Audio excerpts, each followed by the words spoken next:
नमस्कार, मेरा नाम अरुण गौतम है और आप देख रहे हैं धाकर टीवी। आज की इस वीडियो में हम आपको जो कहानी बताने जा रहे हैं उस कहानी से आपकी ज़िंदगी में बहुत कुछ सीखने को मिलेगा। ये कहानी एक सच्ची घटना पर आधारित है और ये कहानी है हमारे देश के महान नायक डॉक्टर B.R. अम्बेडकर की ज़िंदगी से जुड़ी हुई।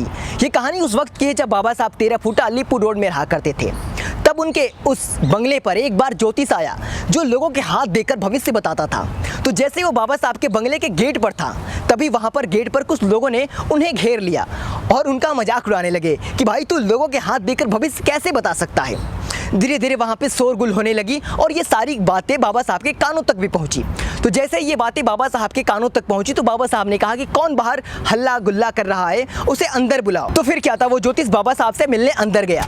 जैसे ही वो ज्योतिष बाबा साहब से मिलने अंदर गया तो ज्योतिष ने बाबा साहब से कहा कि मैं जैसे ही आपके कोठी के गेट पर था तभी कुछ लोग मेरा मजाक उड़ा रहे थे, कह रहे थे ये ज्योतिष पुंगा पंडित कुछ नहीं कर सकते, मजाक उड़ाया लोगों ने मेरा यहाँ पर आपके घर आने पर।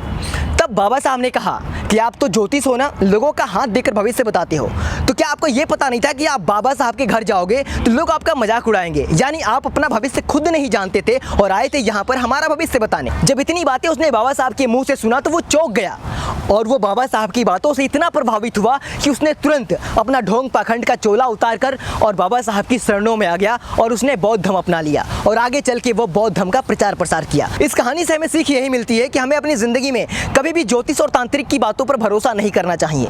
जो तांत्रिक अपना भविष्य खुद नहीं जानते कि जब हम बाबा साहब की हवेली पर जाएंगे, जो बाबा साहब अंधविश्वास पाखंडवाद का पुरजोर विरोध करने वाले हैं, उनकी हवेली पर हम जा रहे हैं तो वहां पर हमारा अपमान तो होगा ही होगा। यानी जो ज्योतिष अपना भविष्य नहीं जानता वो हमारा भविष्य कैसे बता सकता है। तो बस इसी के साथ आपसे विदा लेते हैं। हमारी ये कहानी आपको कैसी लगी कमेंट करके अपनी राय हमें जरूर बताएं। आप देख रहे थे धाकर टीवी और मैं था आपका दोस्त अरुण गौतम।